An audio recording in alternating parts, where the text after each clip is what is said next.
मातेवा प्रमाणे जेजू क्रिस्ताचे शुभ वर्तमान 20 वोळ 24 ते 33. आपल्या गुरु परस शीस आणि आपल्या दोन्या परस चाकोर वर्तो न्हय.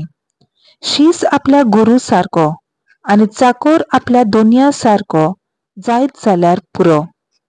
गोराब्याच्या दोन्याक बेलझुबेल म्हणलोलो जाल्यार ताच्या गोरच्यांक त्या वोन आनीक कितें म्हणची नात.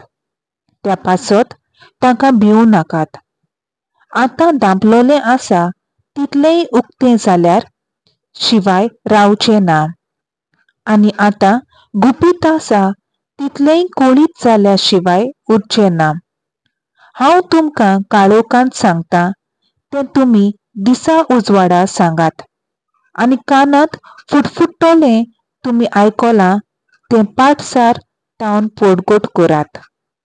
कुडीचो जीव काडटात तांकां भिवू नाकात, कित्याक तांच्यान ओतम्याचो जीव काडूंक जायना.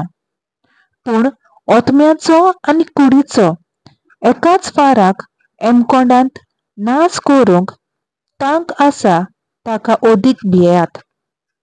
एका आसा सुरयांक 2 शेरकां विकतात न्हय. तरी पूण तांतले एकूय तुमच्या बापाच्या हुकुमा विरीत भिवन बी पडना. तुमचे तकलेचे केंस पुर्यान सगळे मेजलोले आसात म्हणटूच तुमी भिवू नाकात.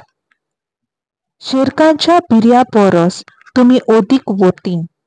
देखून कोणूय म्हाका मनशा हुजीर वळखून घेत जाल्यार तांकां सर्गार आसत्या म्हज्या बापा हुजीर हांवूय वळखून घेतलो.